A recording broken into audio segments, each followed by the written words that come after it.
Yang kedua, dia melaknat dirinya sendiri. Apabila nasab Alawi ini terputus, tidak sampai kepada Nabi SAW, maka dia meminta kehancuran bagi dirinya. Sekarang coba kita lihat seperti apa mubahalahnya. Karena apa? Tidak lama setelah dia mubahalah, dia langsung ditangkap polisi karena suatu kasus.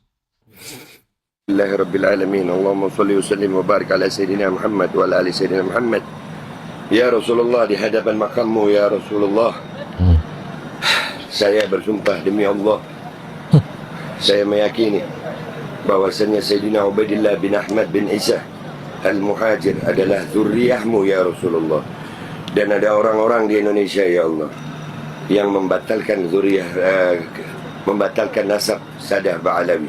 Salah satunya yang saya sebutkan di sini namanya Roma Irama, dan juga pengikutnya dan pecintanya dan orang-orang yang ikut-ikut dalam membatalkan nasab ini. Di hadapan makammu yang mulia ya Rasulullah, di atas tanah haram yang mulia, aku bersumpah demi Allah, kalau memang Ba'alawi zurriyah Sayyidina Ubaidillah bin Ahmad bin Isa bukan keturunanmu ya Rasulullah, maka aku dan keluargaku akan hancur binalillahi rabbil alamin. Kalau nasab Alawi bukan keturunan Nabi Muhammad SAW, maka aku dan keluargaku akan binasa, katanya. Ya, tidak lama setelah mubahalah ini, teman-teman, tidak lama, Babe Aldo ditangkap polisi dengan tuduhan pencemaran nama baik kepada salah satu sosok. Namun kuasa hukum Babe Aldo masih punya alasan lah untuk memberikan pembelaan kepada Babe Aldo ini. Karena apa? Ada kejanggalan ini, kejanggalan itu, kejanggalan ini, kejanggalan itu. Biasa teman-teman, pejuang. Kan kalau pejuang nggak boleh salah, harus benar terus. Meskipun Habib Rizik Syihab berkali-kali keluar masuk penjara, ada kejanggalan juga. Ada kejanggalan. Bahar Smith masuk penjara juga berkali-kali. Ada kejanggalan. Terbukti melakukan tindakan kekerasan kepada Riza, sudah jadi tersangka, ada kejanggalan. Dan minta untuk tidak penjara. Hebat ya. Hebat para Habib ini. Hancur sebenarnya. Para Habib ini kan sudah hancur. Cuman untuk mempertahankan kehancurannya, ya dengan kehancuran lainnya. Seperti Babe Aldo ini. Sesuai dengan kata dia, hancurkan aku dan keluargaku. Dan kalau Babe Aldonya dipenjara kan otomatis keluarganya hancur. Logikanya kan ke situ. Kan tidak lama dari setelah dia mubahalah ini. Kalau memang Ba'alawi zurriyah Sayyidina Ubaidillah bin Ahmad bin Isa bukan keturunanmu ya Rasulullah, maka aku dan keluargaku akan hancur binalillahi rabbil alamin. Di sini saya juga ingin membahas beberapa sosok. Beberapa sosok yang juga nekat mubahalah demi nasab Alawi. Dan berujung apa? Ada yang berujung mati. Ada yang berujung begini, berujung begitu. Seperti Gus ini. Beberapa bulan yang lalu, 1 tahun lah, 1 tahunan kurang lebih yang lalu. Ini beritanya. Saya juga pernah bahas. Seorang Gus bermubahalah dengan nasab Alawi. Tidak lama setelah mubahalah itu dia mati, teman-teman. Dan ada juga kiai yang lain. Sama bermubahalah membela nasab Alawi. Dan berujung gak bener juga. Sekarang Babe Aldo.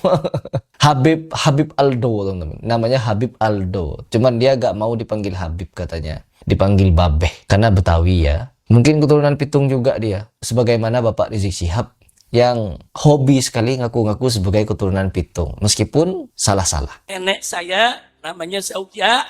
Nah ini yang kawin dengan saya punya kakek, ponakan daripada si Pitung, saudara. Ponakan daripada si Pitung, saudara. Nenek saya, asli, cucunya Pitung, jagoan Betawi. Istri saya punya kakek adalah yaitu anak daripada Pitung. Ponakan daripada si Pitung, cucunya Pitung, jagoan Betawi. Yaitu anak daripada Pitung.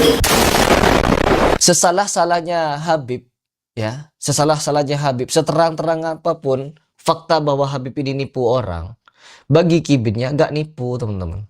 Habib Bahar misalkan, sudah berkali-kali dia ngaku sebagai keturunan 28. Kenapa? Sebelumnya mengantuk katanya. Loh, Habib kok ngaku cucu ke 28? Ana waktu itu baru bangun tidur. Yang bener Ana 38, bukan 28. Bangun tidur, bilang 28, sebenarnya 38. Setelah 38, ngaku ke 34 karena bapaknya ke 33. Saya punya abah merupakan keturunan ke-33 dari Nabi Muhammad SAW. Setelah 33 turun lagi ke 29. Setelah 29 naik lagi ke 37. Alat cucunya Nabi Muhammad yang ke-37.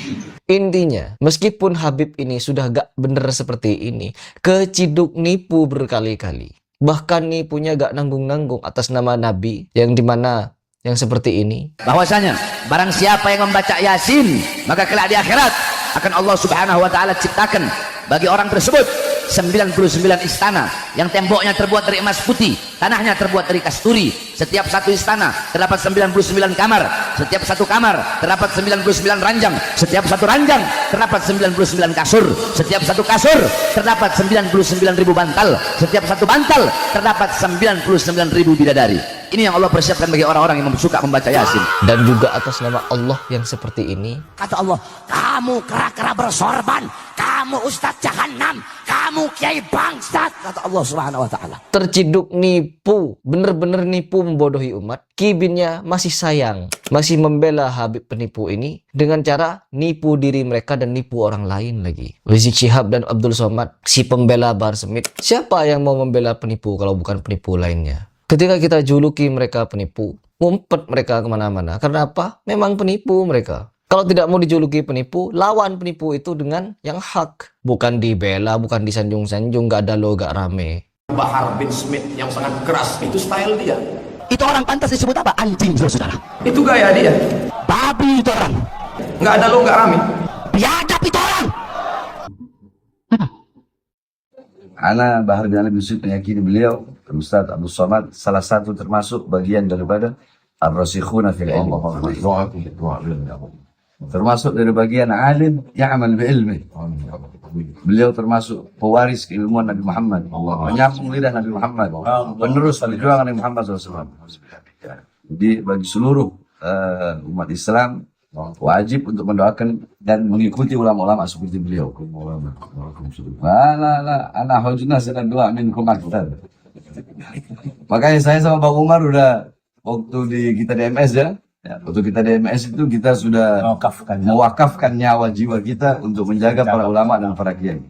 Itu waktu di Megamendung kita habis pulang dari Habib Rizik, kita berikrar berjanji nyawa jiwa kita orang serahkan. Kalau ada yang macam-macam sama ulama kita, tidak usah berurusan sama yang lain. Sama Bahar bin Smith, sama Umar K. Aduh, ya Indonesia kacau. Karena tokoh-tokoh agamanya pada nipu seperti ini oknum-oknum Habibnya. Kan mereka ini dianggap sebagai tokoh agama, tokoh pejuang, tokoh yang dianggap darahnya mengalir darah Nabi di dalam tubuhnya. Karena di dalam tubuh kami mengalir darah suci kakek kami, Rasulullah. Tapi kebanyakan di antara mereka nipu sontoloyo. Makanya Indonesia gak bener-bener nih umatnya mayoritas. Kenapa? Dicekoki, diajari dengan faham-faham yang bersumber dari ajaran para habaib yang banyak nipunya. Perhatikan baik-baik teman-teman. Orang ketika berbicara masalah kebenaran dijuluki Wahabi-Wahabi oleh para habaib. Getol Habib Rizik yang bertiak Wahabi-Wahabi. Tapi kepada muridnya yang doyan nipu, sayang-sayangan dia. Makanya Allah hancurkan mereka itu. Karena apa? Penipuan mereka sudah terang-terangan. Cuman mereka tidak mengakui bahwa mereka nipu. Masih menganggap diri mereka benar. Inilah bukti bahwa memang mereka itu banyak nipu orang dan membodohi orang. Kira-kira berikutnya siapa? Kan paling geton nih Babai Aldo membela Bahar Smith. Gerombolan penipu memang. Jadi wajar Allah hancurkan seperti ini sekarang.